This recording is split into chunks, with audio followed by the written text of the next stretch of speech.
오늘 마태복음 27장 62절로 66절 말씀을 통해서 두려우면 헛된 것을 지킵니다 라는 제목으로 하나님 말씀 증거하겠습니다. 살아서 누리는 천국, 죽어서 영원히 사는 천국, 마태복음 강의 159번째 시간입니다. 오늘 말씀은 우리 세중앙교회에 지나온 이야기들을 하면서 말씀을 증거하려고 합니다. 우리 교회가 개척한 지 창립이 된 지 23년이 되었고, 또 서울에 있는 미아동에서 그 다음에 수유동을 거쳐서 이 파주로 온 세월입니다. 지금 현재 우리 교회에 등록되어 있는 성도들의 95%가 파주에서 등록한 성도들입니다.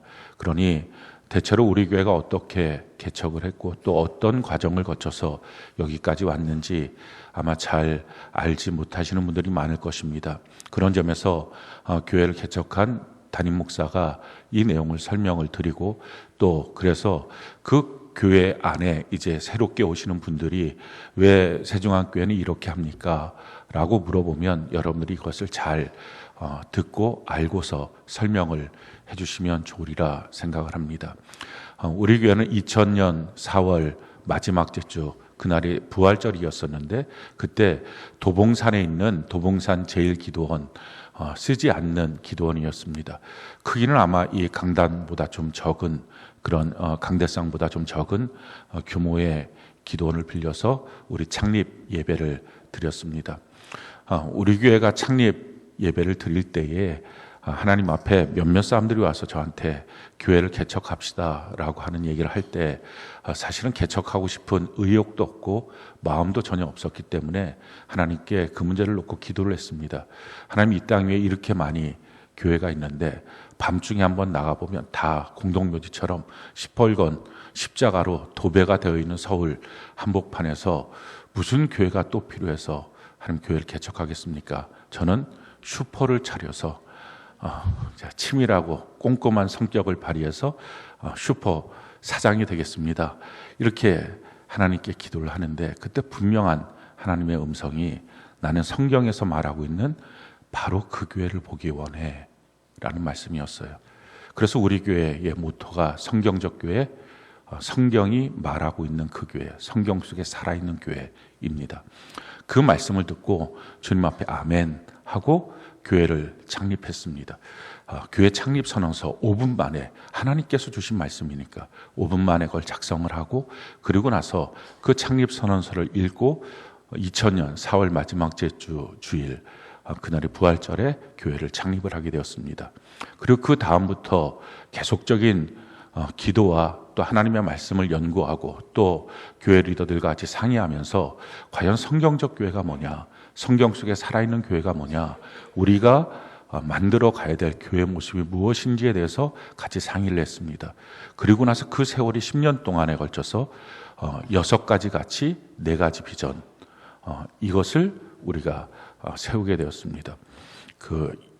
그냥 하루아침에 뚝딱 이루어진 것은 아닙니다. 6가지 가치, 4가지 비전은 세상을 이기는 교회, 영광스러운 교회, 천국의 보탬이 되는 교회, 가정을 행복하게 해주는 교회, 다음 세대를 세우는 교회, 그리고 다윗의 장막을 회복하는 교회, 세계 비전, 축복 비전, 사랑 비전, 교회 비전, 이 6가지 가치. 그러니까 서울에서 교회를 창립하고 파주에 와서 그 6가지 가치, 4가지 비전이 조금씩 만들어지다가 완성된 것이 파주에 와서 완성이 되었습니다.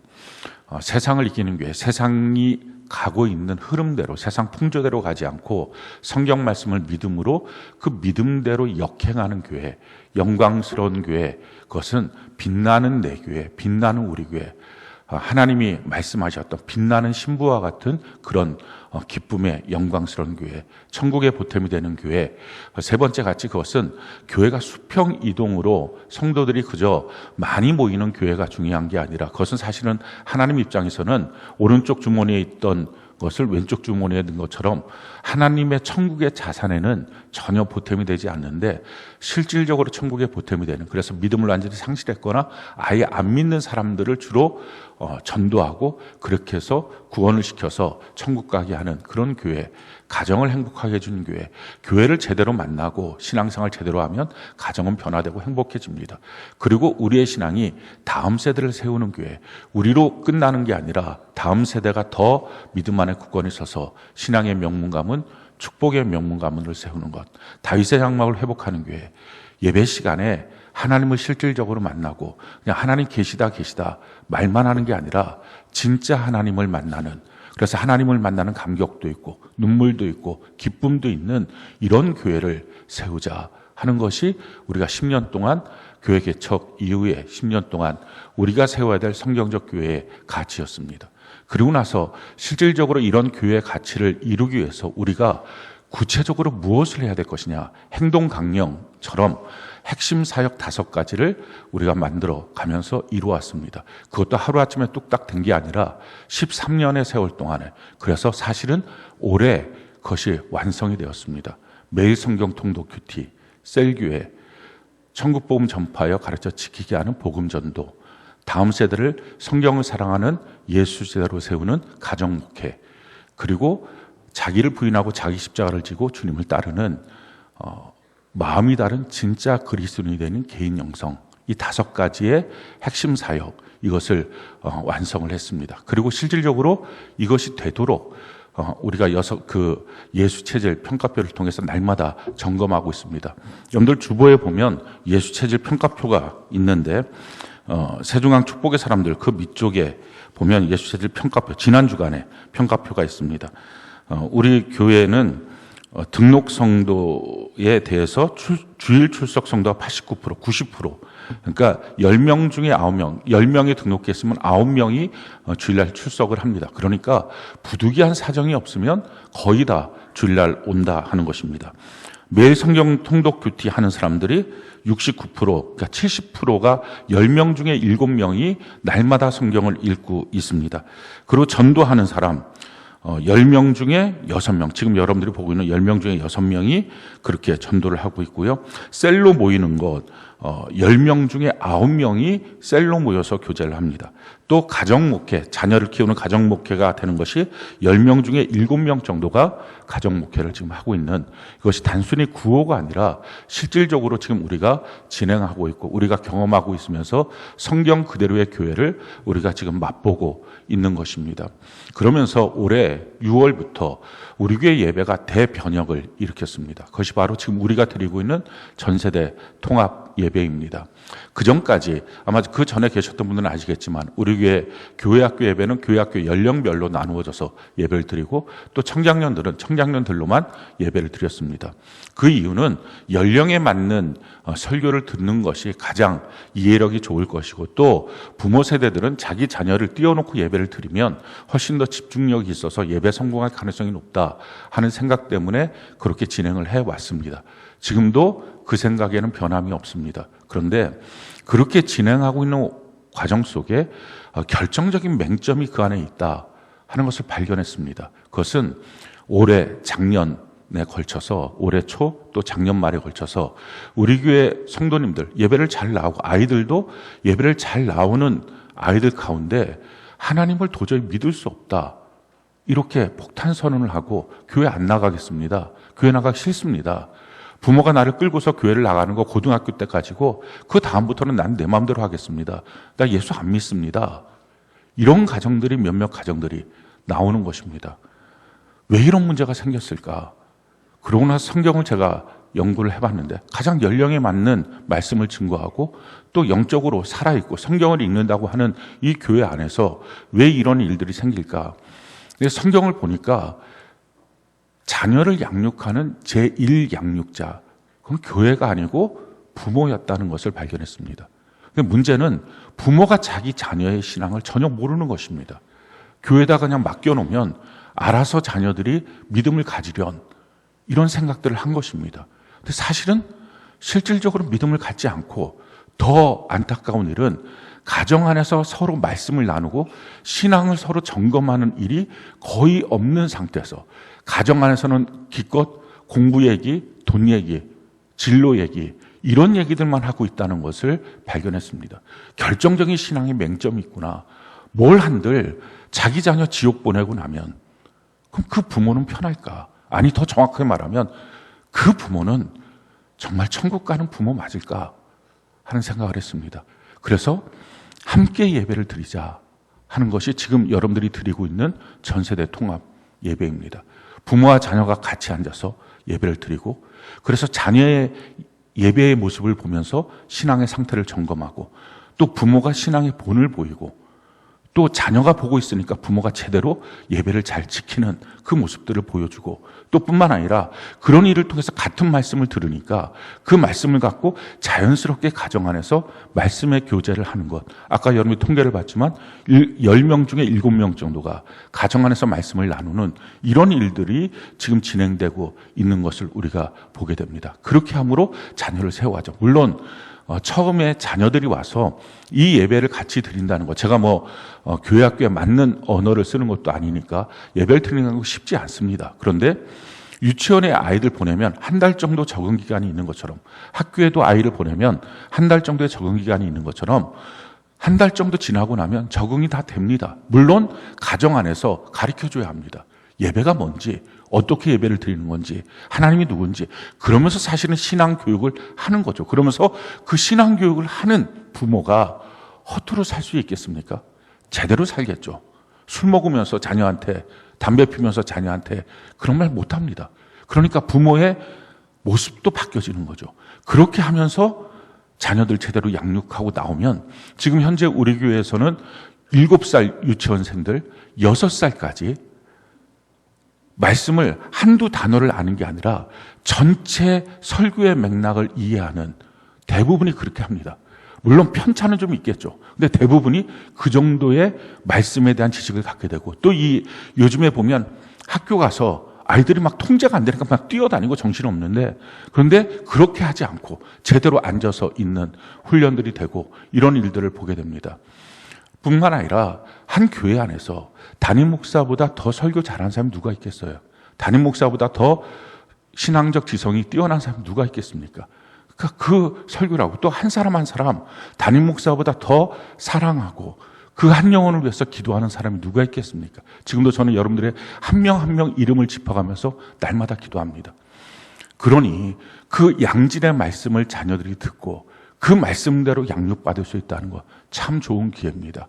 우리가 지금 그렇게 우리 자녀들 또 우리 자신들 천국 가도록 그렇게 하는 것입니다. 왜 이렇게 다 합니까? 이건 한 가지예요. 천국이 있으니까요. 천국이 없다면 못하러 그렇게 합니까? 그냥 많은 사람들이 교회를 나오는데 이유를 모르고 교회를 나옵니다. 그냥 교회를 가면 좋지 뭐. 어떤 마음의 위안도 받지, 교양도 얻지. 근데 그런 차원의 문제가 아니라 천국이 있기 때문에 우리가 수고롭게 모든 일을 성경 그대로 굳이 말씀하신 그대로 그렇게 행하는 것입니다. 우리 인생은 3생입니다. 어머니 뱃속에서 우리가 1생을 살고 지금 태어나서 2생을 살고 우리가 죽고 나면 영혼의 때 3생을 살게 됩니다. 그런데 이 한 가지 한 가지 생을 들여다보면 그 생에서 하는 일은 다음 생을 위해서 준비하는 것입니다. 어머니 뱃속에서의 첫 번째 삶, 일생이라 그러는데 거기서 사지백체 이목구비를 만듭니다. 손발, 눈, 귀, 코 이런 것들을 만드는 거죠. 어머니 뱃속에서는 그건 전혀 필요가 없는 것입니다. 근데 그것을 만듭니다. 왜 만듭니까? 그게 준비돼야 두 번째 삶, 지금 우리가 살고 있는 이 육신의 때, 지금 살고 있는 이 삶에서 살 수 있기 때문에 그렇습니다. 어머니 뱃속에는 눈이 필요 없지만 지금 눈이 필요하고요. 어머니 뱃속에는 손이 필요 없지만 지금 우리는 손이 필요한 것입니다. 발이 필요 없지만 지금 우리는 발이 필요한 거죠. 거기서 만드는 것입니다. 여기 나와서 만드는 것이 아닙니다. 그리고 그 다음 생애로 넘어가는 방식은 죽음이라고 하는 통로를 통해서 넘어갑니다.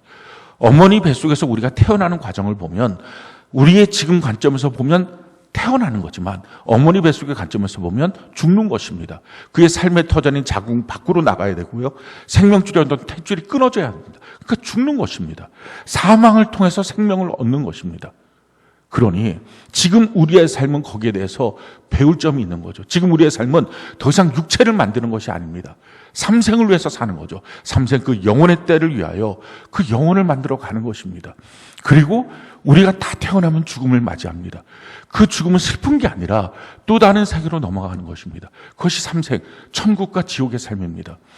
그리고 성경은 그 천국과 지옥의 삶은 더 이상 죽음이 없다. 그게 끝 삶이다. 거기서 또한 준비해서 무엇인가를 사는 게 아니라 그게 완전한 삶이다. 라고 우리에게 말씀하고 있는 것입니다. 어머니 뱃속에서는 마귀의 역사는 없는 거죠. 왜냐하면 생각하고 결정할 지성이 없기 때문에 그렇습니다. 근데 지금 우리는 지성이 있습니다. 그러니까 마귀의 유혹, 미혹, 의욕이 있습니다. 그래서 그 다음 생을 준비하지 못하게 하는 것입니다. 다음 생이 준비되지 못한 자가 결국은 지옥 갑니다. 우리가 다 천국 가기 위해서 지금 이 일을 합니다. 근데 마음만 있다고 천국 가는 게 아닙니다. 복음을 듣고 복음을 제대로 알고 그리고 복음에 순종하여 살아야 천국에 들어갈 수 있습니다. 많은 사람들이 교회 나와서 복음이라고 하는 말은 아는데 도대체 복음이 뭐냐? 설명도 못하고 그게 뭔지도 모르고 그러니 당연히 다른 사람한테 전하지도 못합니다. 복음을 알아야 그 복음을 믿는 거고 복음을 믿어야 복음을 믿은 대로 순종하고 살아서 천국 갈 수 있는 것입니다. 우리가 성경을 가만히 살펴보면 그 복음이 세 가지로 우리에게 설명하여 주는 것입니다. 전에 그 순복음교회 조용기 목사님이 오중복음이라고 하는 말을 했습니다. 그래서 예수님의 탄생이 복음이고 예수님의 십자가의 죽으심이 복음이고 또 예수님의 부활이 복음이고 또 예수님께서 승천하셔서 우리의 처소를 만드는 것이 복음이고 다시 또 재림하시는 것이 복음이다. 그래서 오중복음, 삼중축복이라고 하는 말을 통해서 여의도 순복음교회가 견고한 신앙 가운데 세워졌는데 성경을 가만히 연구해 보면 사실은 오중복음이라고 말할 수도 있겠지만 세 가지 복음이다라고 성경은 말하고 있습니다. 첫 번째 복음은 십자가 복음이에요. 예수님이 이 땅에 오셔서 십자가를 지심으로 우리의 죄를 속량하신 것입니다. 십자가 복음의 핵심은 죄의 속량입니다. 우리가 죄가 있어서 하나님 앞에 서지 못하고 죄가 있으니까 영이 죽어서 육이 주도하는 삶을 살았고 죄가 있으니까 서로를 사랑하고 섬길 수 없는 존재가 되었습니다. 이것이 지금 우리의 죄된 인간의 모습이죠. 근데 예수님이 십자가를 통해서 우리의 죄를 속량하셨습니다. 그래서 예수님의 십자가의 속량을 믿는 자들은 하나님 앞에 설 수 있습니다. 실제로 하나님을 경험하고 하나님을 만나고 하나님의 음성을 들을 수 있습니다. 하나님의 뜻을 알 수 있습니다. 또 영이 주도하는 삶, 그래서 영이 육을 통제하는 삶을 살아갈 수 있습니다. 뿐만 아니라 서로 사랑하고 섬길 수 있고 용서할 수 있는 존재가 된 것입니다. 이것이 거듭난 것, 이것을 믿는 자가 예수 안에서 다시 태어난 것입니다. 자, 거듭나고 태어났으면 자라나야 되잖아요. 그 자라나는 원리가 뭡니까? 그게 부활의 복음입니다. 예수님이 죽으실 뿐만 아니라 부활하셨습니다. 부활하셨다는 얘기는 그냥 살아나셨다 이걸로 끝이 아니라 지금도 살아서 우리와 함께 하신다 이 말입니다. 주님이 어떻게 우리와 함께 하십니까? 교회의 머리가 되어서 함께 하십니다. 그러니 예수님의 십자가라고 하는 사건은 너무 놀라운 사건입니다. 하나님이 날 위해서 죽으신 것입니다. 그렇다면 우리의 어떤 죄가 속량받지 못하겠습니까? 우리의 삶에 어떤 문제가 해결되지 못하겠습니까? 그래서 누구든지 십자가 앞에 나가면 변화가 있고 새로운 삶이 되는 것입니다. 뿐만 아니라 그렇게 구원받은 우리가 교회라고 하는 것은 여러분들이 생각할 때 그냥 사람들이 모여있는 거 건물 그게 아니라 하나님이 대표가 된 공동체 이게 교회입니다. 그러니 세상과 전혀 다른 것입니다. 세상과 같을 수가 없는 것입니다. 예수님이 머리가 되신 한 몸 그게 교회입니다. 그럼 너무 놀라운 것 이게 바로 교회라는 것입니다. 그 안에 구원받은 사람들을 지체로 하나님이 부르신 것입니다. 왜 그렇게 하셨습니까? 세 번째 복음이 천국 복음, 우리를 천국 가게 하기 위해서. 그러니 세 가지 복음, 십자가 복음, 부활의 복음, 천국 복음 이것을 우리가 분명하게 구체적으로 알아야 됩니다. 이 세상은요 이 하나님의 복음을 믿고 구원받고 거듭나고 천국 가는 사람과 이 하나님이 주신 복음 앞에 상처받고 슬프고 이것을 믿지 못하는 자, 이 둘로 완전히 쫙 갈라집니다. 세상 사람들은요, 십자가 복음 앞에 상처받았다고 하는 사람들이 있습니다. 왜 꼭 십자가를 믿어야 돼? 왜 예수를 믿어야 돼? 착하게 살면 천국 가는 거 아니야? 너무 너무 극단적으로 그냥 고립적이고 자기 독선적인 것 아니야? 십자가의 복음에 상처받은 사람, 그 사람 구원받지 못한 사람이에요. 그 지옥 가는 사람이에요. 천국 복음에 상처받은 사람. 왜 죽으면 천국과 지옥을 나눠놨어? 그냥 죽으면 끝하는 게 더 좋지 않아? 천국을 믿을 수도 없어. 지옥을 믿을 수도 없어. 아니, 있다면, 사랑의 하나님이라면 다 천국 가게 해야지. 왜 지옥이 있어? 이게 지금 천국 복음에 상처받은 사람들입니다. 천국이 없다면 공의로우신 하나님, 정의로우신 하나님, 그것이 어떻게 성립됩니까? 이 땅에는요, 태어날 때부터 장애를 갖고 태어난 사람이 있어요. 태어날 때부터 가난 속에 태어난 사람이 있어요. 평생 인생 역전도 없이 정말 그렇게 살다가 그렇게 죽는 사람들이 있어요. 자, 그걸 보면서 공의로우신 하나님 말할 수 있습니까? 그런데 말할 수 있는 이유는 천국이 있으니까요. 천국 복음이 있으니까. 그게 진짜 삶이니까. 그래서 천국 복음 앞에서 우리가 고백하는 것입니다. 십자가도 마찬가지입니다. 착하게 살면 천국 간다고요? 착한 기준이 뭔데요? 어디까지 기준이에요? 천국을 만드신 하나님의 기준에 합당해야 되는데 이 세상에 있는 모든 사람들은 다 죄를 범하였음에 하나님의 영광에 이르지 못하더니 착할 수가 없다는 것입니다. 착한 것 다 거짓이고 가짜고 그 마음까지 착하냐 하는 것입니다. 누구든지 십자가를 믿어야, 예수님이 날 위해서, 하나님이 날 위해서 죽으셨다, 믿어야 구원받는다. 이게 하나님의 은혜인 것입니다. 많은 사람들이 교회 안에서 상처받았다고 합니다. 교회 안에서 상처받은 게 아니라 교회는 하나님이 머리 대신, 하나님이 대표 대신, 그리고 하나님이 우리를 지체로 불러주신 세상에 둘도 없는 유일하고 독특하고 특별한 공동체입니다. 근데 그 가운데서 어떻게 상처를 받습니까? 상처받은 게 아니라 자기의 죄로 자기가 오염돼서 자기가 상처받은 것입니다. 그런 회개하고 돌이켜서 나와야 되는 것입니다. 중요한 것은요, 이와 같은 분명한 복음 앞에 어떤 사람은 상처받고요, 어떤 사람은 그 복음을 믿습니다. 구원받고 천국 가고요, 어떤 사람은 버림받고 지옥 가는 것입니다. 우리가 이 사실을 분명히 알아야 합니다. 그래서 이걸 분명히 알고 이 복음 안에 내가 믿고 있는 사람인지, 여러분들 교회당 안에 나왔어도 복음을 믿고 있지 않다면 그렇다면 버림받은 자인 것입니다. 교회당을 끊임없이 나와서 천국 가는 사람이 있는 게 아니라 복음을 믿고 복음에 순종하는 자, 그가 바로 천국 가는 사람이 되는 것입니다. 성경은 우리에게 이와 같이 말씀합니다. 마태복음 16장 16절, 18절, 19절, 21절 같이 한번 한 목소리 한번 읽어볼까요? 시작. 시몬 베드로가 대답하여 이르되 주는 그리스도요 살아계신 하나님의 아들이시니이다. 또 내가 네게 이르노니 너는 베드로라. 내가 이 반석 위에 내 교회를 세우리니 음부의 권세가 이기지 못하리라. 내가 천국 열쇠를 네게 주리니 내가 땅에서 무엇이든지 매면 하늘에서도 매일 것이요 내가 땅에서 무엇이든지 풀면 하늘에서도 풀리리라 하시고, 이때로부터 예수 그리스도 자기가 예루살렘에 올라가 장로들과 대제사장들과 서기관들에게 많은 고난을 받고 죽임을 당하고 제3일에 살아나야 할 것을 제자들에게 비로소 나타내시니. 지금 예수님께서 고난을 받고 죽임을 당하는 것, 이건 그냥 한 개인의 죽음이 아니라 하나님께서 죽으시는, 이 땅에는 모든 죄인들의 죄를 속량하시는 십자가의 죽으심을 당하시고 3일 만에 부활하신 것 다시 그냥 살아났다, 이게 아니라 살아서 지금도 지옥의 문 앞에서 문을 닫고 음부의 권세가 이기지 못하는 주님의 권능으로 지금도 교회의 머리가 되어서 함께하여 주신다라는 것입니다. 그렇다면 그 교회의 지체는 누가 교회의 지체가 됩니까? 베드로의 고백처럼 지금 이 반석 위에 내 교회를 세우리라, 이 믿음 위에 나의 교회를 세우리라, 교회 안에 지체로 부르십니다. 누구요? 주는 그리스도의 살아계신 하나님의 아들이십니다. 예수님 나의 주인이십니다. 예수님 나의 그리스도 구원자이십니다. 예수님 나의 하나님이십니다. 그 믿음을 갖고 믿음의 고백을 하는 자를, 그가 거듭난 자죠, 그를 부르셔서 그래서 교회 지체로 삼으십니다. 교회는요, 세상에 둘도 없는 공동체예요. 하나님이 대표가 되는 공동체. 어느 회사가, 어느 가정이, 어느 사람이 하나님이 대표가 되는 인생이 누가 있습니까? 교회만 그런 거예요. 그래서 교회를 성경은 4가지의 너무 독특한, 너무 특별한, 너무 위대한, 너무 영광스러운 그 모습이 있다는 것을 우리에게 보여줍니다. 첫 번째는 뭐예요? 음부의 권세가 이기지 못하는 것. 가장 세상에서 안전한 곳입니다. 얼마나 많은 사람들이 교회를 잔멸하려고 노력합니까? 초대교회에서부터 그렇게 교회를 잔멸하려고. 그런데 한 명을 죽이면 두 명이 예수를 믿고, 두 명을 죽이면 네 명이 예수를 믿고, 이와 같은 역사가 일어납니다.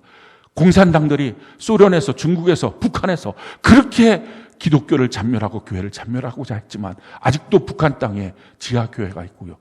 중국에는 1억 명의 그리스도인이 있습니다. 전 세계에 가장 많은 그리스도인이 있는 나라, 실질적으로 삼작교회 말고 진짜 지하에 있는 그리스도인, 그게 1억 명 중국 땅입니다. 어느 나라도 어느 정권도 교회를 무너뜨릴 수 없습니다. 왜? 음부의 권세가 이기지 못하는 곳으로 주님이 천명해 놓으셨습니다. 성경에. 두 번째, 교회는 무엇입니까? 천국 열쇠가 있는 것이 교회입니다. 교회를 통해서만 구원받고 천국 갑니다. 아마 여러분들이 이 말을 들을 때 예수를 믿으면 구원받는 것 아닙니까? 그렇게 생각하실 겁니다. 맞습니다. 그런데 여기서 믿으면 이라고 하는 이 단어의 의미가 뭔지를 모릅니다. 사람들은 그 믿으면을 자기의 사고체계, 자기의 지식, 믿는다라고 하는 자기의 생각, 이게 믿는 건 줄 압니다. 그러나 자기 머릿속에, 뇌 속에 있는 그 지식의 체계는 자기가 죽을 때, 이 뇌의 세포가 썩어질 때 그 지식도 같이 썩어지는 것입니다. 썩은 지식이 어떻게 자기를 끌고 천국까지 갑니까?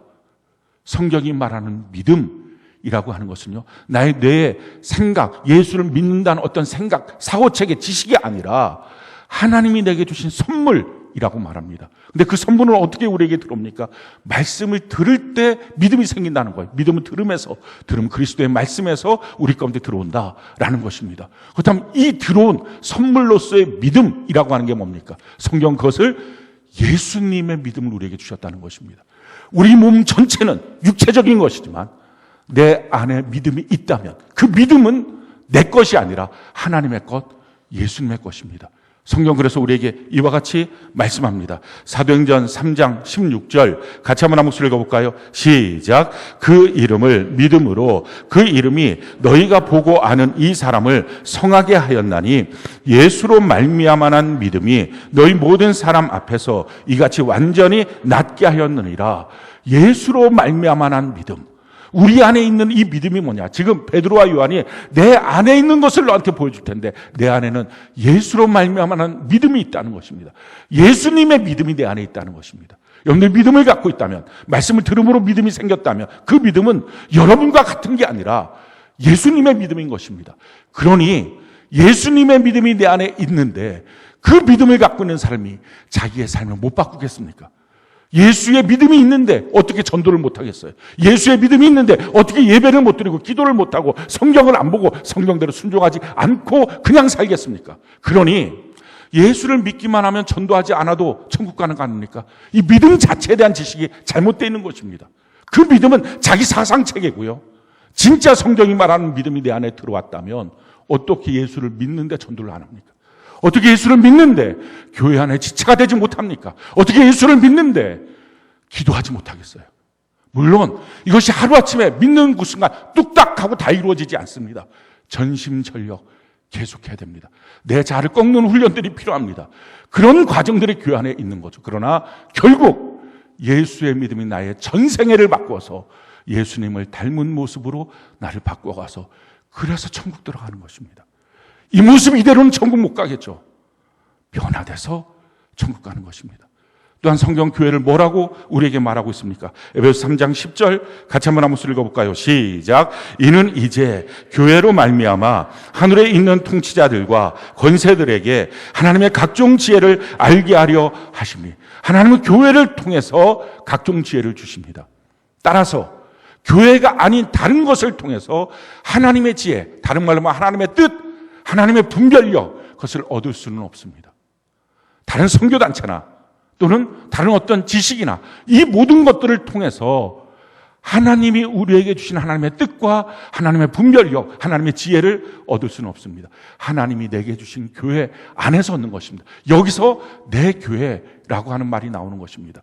수많은 집이 있지만 내 집은 하나인 것처럼, 그래서 아무리 먼 직장이 있어도 내 집으로 돌아오는 것처럼 수많은 교회가 있어도 내 교회, 이것은 하나인 것입니다. 그 하나인 내 교회 안에서 공급받는 것입니다.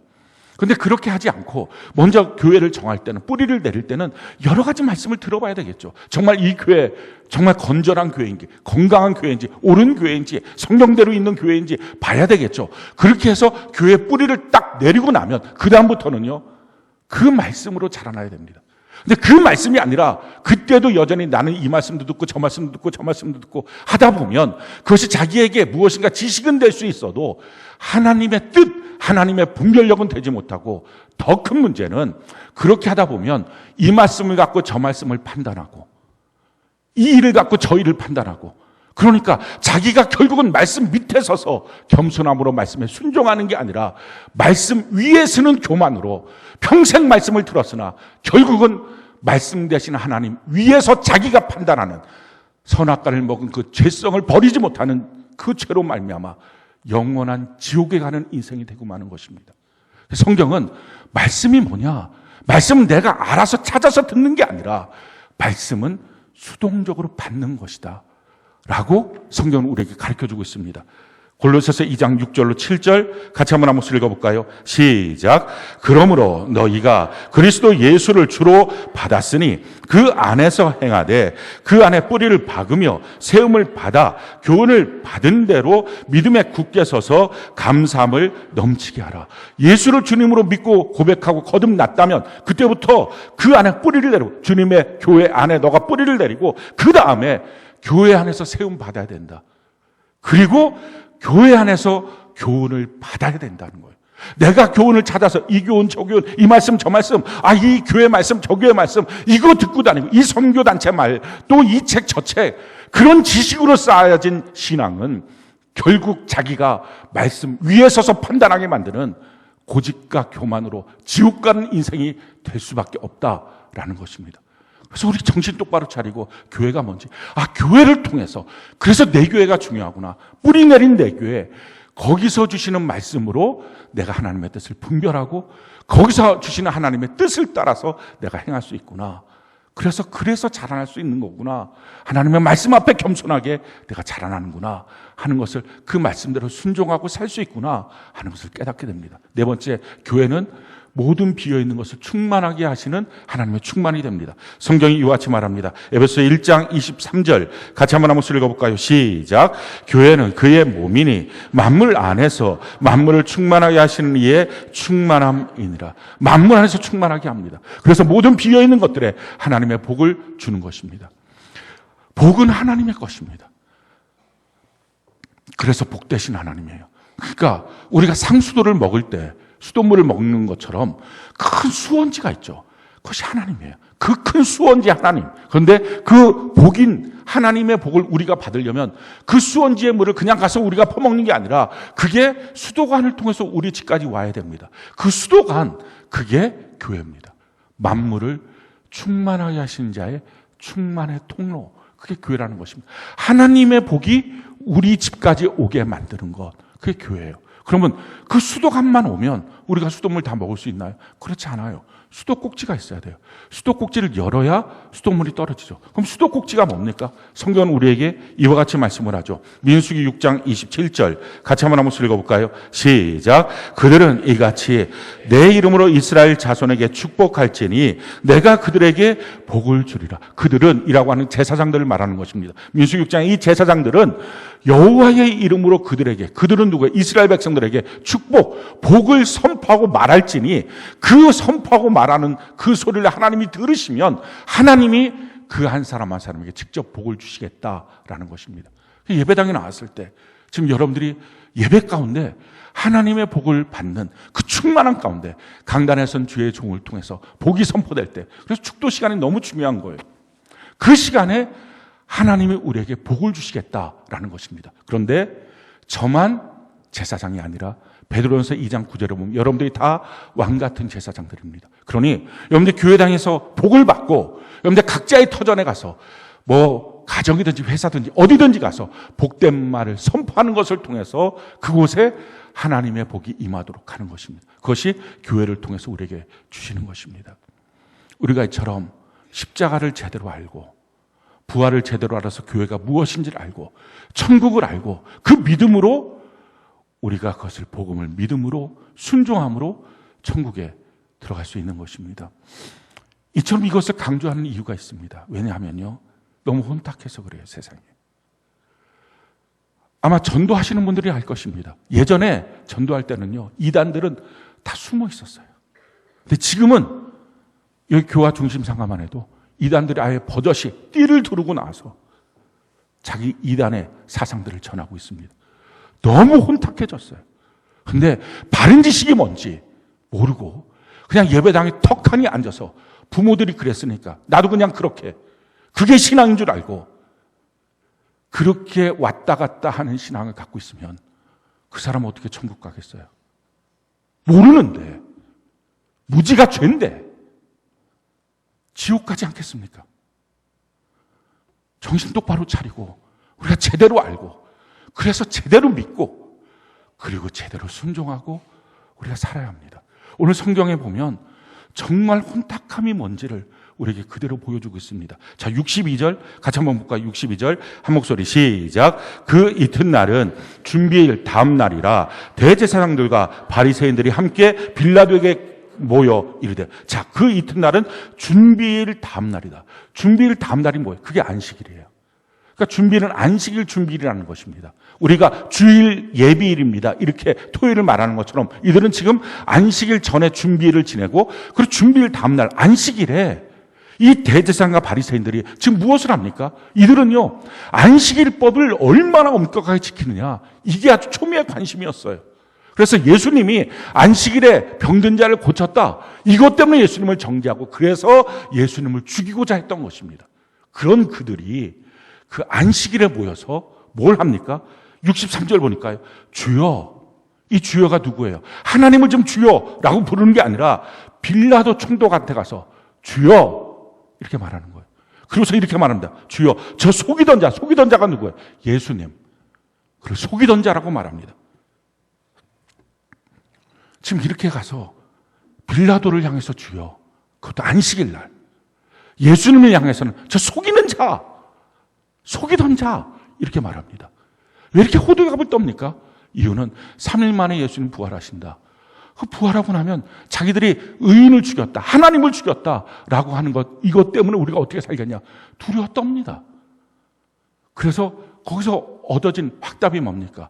무덤을 가서 임봉하고 군사들로 지키는 초유의 사태, 무덤을 임봉하고 거기 군사가 지키는 초유의 사태를 만들어 놓습니다. 우리가 이 본문을 통해서 하나의 영적인 원리를 발견합니다. 하나님이 아닌 다른 것을 주인으로 삼으면 그 다른 것이 뭐가 있을까요? 자기 자신, 돈, 어떤 사람, 회사, 지위, 자격증, 이런 것들을 자기의 주인으로 삼으면 예수님을 속이는 자라고 말할 수밖에 없어요. 그래서 예수님을 못 믿겠다고 하는 것입니다. 교회당 안에 나와서도 예수님 안 믿어져요. 천국 안 믿어져요. 왜? 자기 안에 주인이 따로 있으니까. 그런데 이렇게 예수님이 주인이 아니라서 예수님을 못 믿겠다고 하는 사람들의 특징들은 뭐예요? 삶이 다 두려워요. 앞으로 어떻게 살까? 사람들이 다 두려워요. 친구 관계가 다 두려워요. 자, 두려우니까 나타나는 현상이 뭡니까? 헛된 것을 지켜요. 지킬 필요가 없는 것, 지켜서는 안 된 것들, 이런 것들을 지키는 거예요. 그러니까 인생을 헛수고하는 것입니다. 평생 그렇게 헛수고하고 전전긍긍하고, 이 사람과의 관계가 틀어질까 봐 전전긍긍하고, 이 일이 잘못될까 봐 전전긍긍하고, 그렇게 살다가 결국은 헛된 것만 지키는 허무한 인생으로 끝나고 마는 것입니다. 자, 지킬 필요 없는 것, 지켜서는 안 되는 것, 그걸 지키고 있는 게 뭡니까? 첫 번째, 성경 전체를 보면 특별히 세 가지를 우리에게 말하고 있어요. 첫 번째, 자녀예요. 얼마나 많은 사람들이 자녀를 지키겠다고 그렇게 열정을 내고 있습니까? 그래서 만들어 놓은 시국이 지금 이런 시국입니다.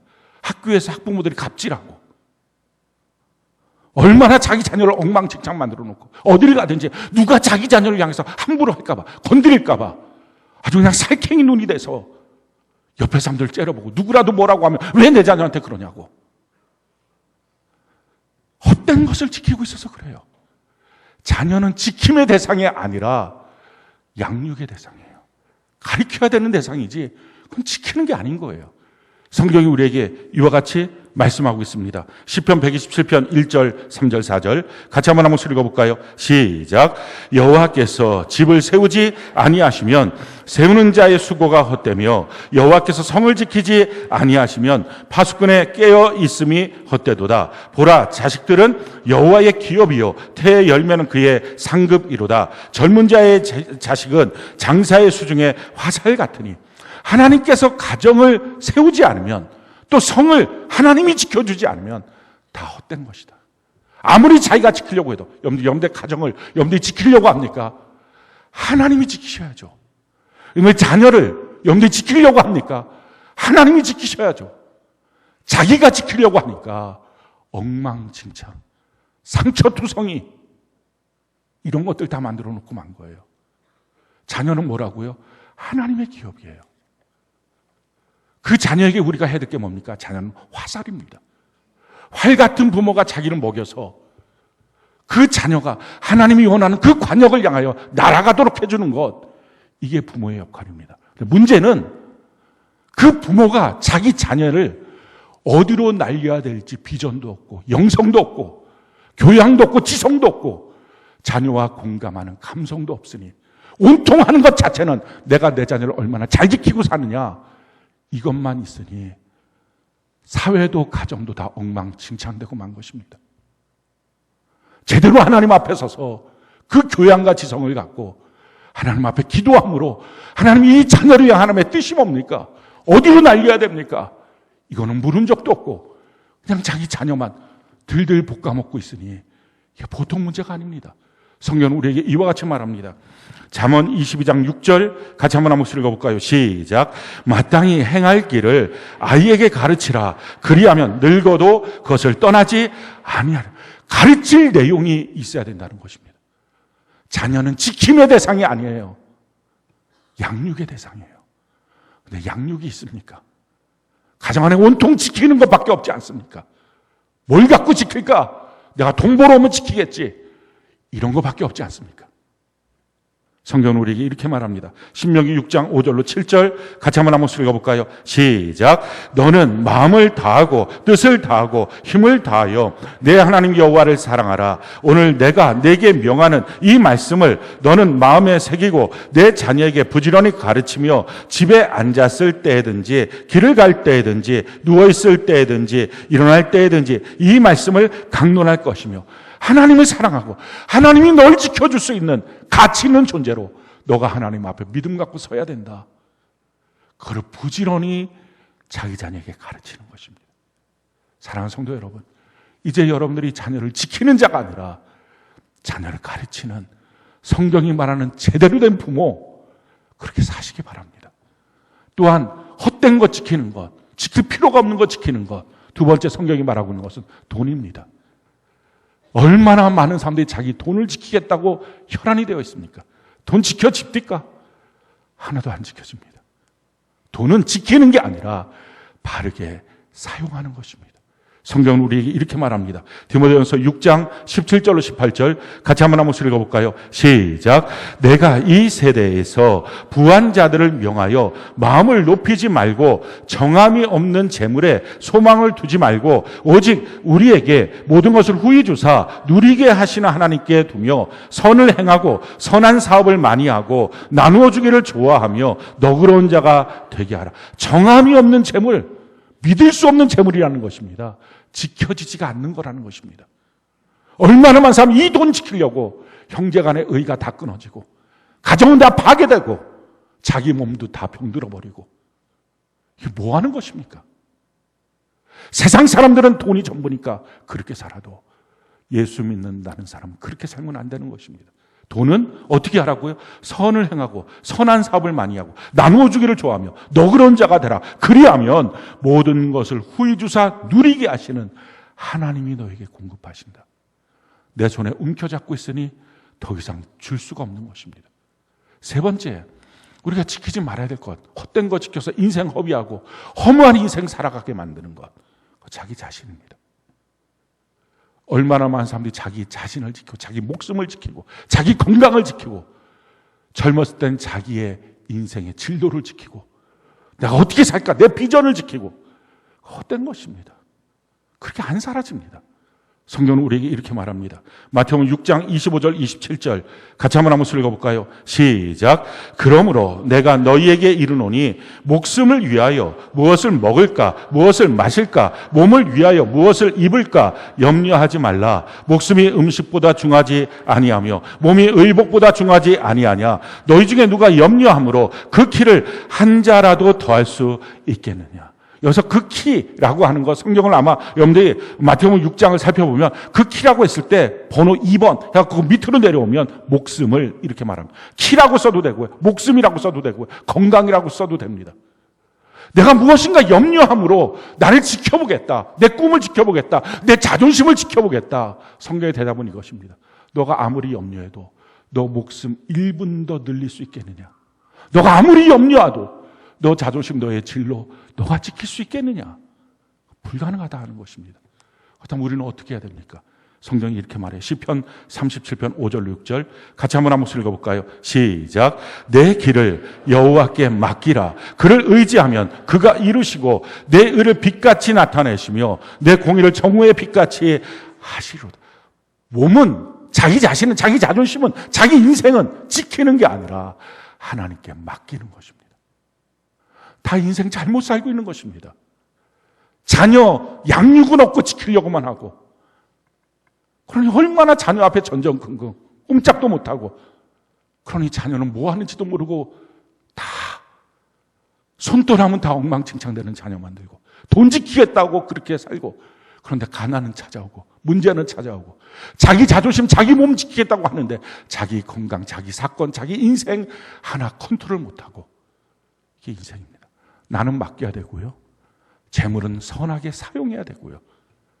자녀는 양육해야 됩니다. 자, 그렇다면 지켜야 될 것, 지금 지키지 않아야 될 것 지키라고 자기 에너지를 다 쓰고 있는데 지켜야 될 건 뭡니까? 성경 전체를 보면요. 4가지 이거 확실하게 지키고 살아야 된다라는 것입니다. 첫 번째 지켜야 될 것, 우리 마음 지켜야 됩니다. 성경이 우리에게 이렇게 말합니다. 잠언 4장 23절 같이 한번 읽어볼까요? 시작. 모든 지킬 만한 것 중에 더욱 내 마음을 지키라. 생명의 근원이 이에서 남이라. 마음에 쓸데없는 것들이 들어오지 못하도록 마음의 유혹, 미혹, 의욕이 들어오지 않도록 지키는 것입니다. 에베소 3장 17절 같이 한번 읽어볼까요? 시작. 믿음으로 말미암아 그리스도께서 너희 마음에 계시게 하시옵고 너희가 사랑 가운데서 뿌리가 박히고 터가 굳어져서 왜 마음 지켜야 됩니까? 이 마음 안에 예수님이 계시니까. 구원받았다면 이 마음 안에 예수님이 계시니까 예수님이 계신 마음에 온갖 더러운 것 들어오지 못하도록 마음 지켜야 됩니다. 두 번째 지켜야 될 것, 말씀을 지켜야 됩니다. 성경이 이렇게 말합니다. 여호수아 1장 8절 같이 한번 읽어볼까요? 시작. 이 율법책을 내 입에서 떠나지 말게 하며 주야로 그것을 묵상하여 그 안에 기록된 대로 다 지켜 행하라. 그리하면 내 길이 평탄하게 될 것이며 내가 형통하리라. 하나님의 말씀 먼저 지켜야 됩니다. 여러분이 들은 말씀 지켜야 됩니다. 자기 안에 자기 마음속에 지키고 있어야 된다고요. 그래야 행할 수 있습니다. 아니 기억도 못하는 말씀을 어떻게 행합니까? 기억도 못하는 말씀을 어떻게 순종합니까? 이거 내 마음속에 지키고 있어야 됩니다. 그래서 한 번 듣지 말고 여러 번 유튜브를 통해서라도 들으라 라고 하는 것은 기억해야 되니까요. 자기 마음속에 사탄이 와서 그 말씀 뺏어가지 못하게 지켜야 됩니다. 지켜야 순종합니다. 말씀만이 아니에요. 교회 안에서 여러분들이 해야 될 기본적인 룰들 이것도 지키고 행하는 것입니다. 성경이 우리에게 이렇게 말합니다. 신명기 11장 1절 같이 한번 읽어볼까요? 시작. 그런즉 내 하나님 여호와를 사랑하여 그가 주신 책무와 법도와 규례와 명령을 항상 지키라. 우리가 교회 안에서 받고 있는 책무가 있습니다. 또 법도, 규례, 명령, 룰이 있습니다. 그거를 잘 지키는 사람, 그걸 나랑 상관없는 사람으로 살지 말고 이거 제대로 지켜라. 왜 이런 것들이 지킬 수 없을까요? 헛된 것 지키니까. 지키지 말아야 될 것들을 지키니까 정작 지켜야 될 것들을 지킬 여유가 없고 시간도 없고 마음도 없고 힘도 없는 것입니다. 자, 세 번째 지켜야 될 것, 입술 지켜야 됩니다. 혀 지켜야 됩니다. 성경이 이렇게 말합니다. 잠언 13장 3절 같이 한번 읽어볼까요? 시작. 입을 지키는 자는 자기의 생명을 보존하나 입술을 크게 벌리는 자에게는 멸망이 오느니라. 아무거나 함부로 생각나는 대로 툭툭 내뱉듯이 말하지 마십시오. 성경이 이렇게 말해요. 마태복음 12장 36절로 37절 같이 한번 목소리 읽어볼까요? 시작. 내가 너희에게 이르노니 사람이 무슨 무익한 말을 하든지 심판날에 이에 대하여 신문을 받으리니 내 말로 의롭다함을 받고 내 말로 정지함을 받으리라. 하나님 앞에 섰을 때 여러분들이 했던 모든 말들이 다 드러나서 그걸로 심판받습니다. 그걸로 구원받습니다. 그러니 내가 헛된 말이야, 농담이야, 그런 말 없습니다. 만약에 여러분들 기억나는 잘못된 모든 말들 하나님 앞에서 회개하고 지금 제거하셔야 됩니다. 성경은 우리에게 이와 같이 말씀합니다. 베드로전서 3장 10절 같이 한번 읽어볼까요? 시작. 그러므로 생명을 사랑하고 좋은 날 보기를 원하는 자는 혀를 금하여 악한 말을 그치고 그 입술로 거짓을 말하지 말고, 좋은 날 보기를 원하면 악한 말 그치고 거짓말하지 말라라는 것입니다. 청년들 같은 경우, 뭐 청년들 아니고 학생들이죠. 욕하는 말 하지 마십시오. 심지어 부모 세대가 욕을 합니까? 하지 마십시오. 완전히 인생 망가지고요. 하나님 앞에 섰을 때 그것으로 정죄받고 지옥 갑니다. 복된 말할 수 있는 입술, 그것이 되는 것이 중요합니다. 마지막 네 번째, 성경이 우리 보고 지키라고 하는 것, 내 교회를 지키는 것입니다. 성경이 우리에게 이렇게 말합니다. 에베소 4장 3절로 4절 같이 한번 목소리 읽어볼까요? 시작. 평안에 매는 줄로 성령이 하나 되게 하신 것을 힘써 지키라. 몸이 하나요 성령도 한 분이시니 이와 같이 너희가 부르심의 한 소망 안에서 부르심을 받아내. 성령이 하나 되게 하신 내 교회, 이걸 힘써 지키라. 몸도 하나고 우리가 하나다. 나는 너랑 달라, 이게 아니라 우리가 같아요 라고 하는 이 한 마음으로 지켜야 된다 하는 것입니다. 사랑하는 성도 여러분, 혼탁한 시대 가운데 성령과 교회를 붙잡고 우리의 영원한 천국까지 가도록 좌로나 우로나 치우치지 말고 이 믿음의 길, 십자가 복음 붙잡고 교회의 복음, 부활의 복음 붙잡고 천국 복음 붙잡고 우리가 다 천국 가는 우리 모두가 되기를 예수님 이름으로 축원합니다.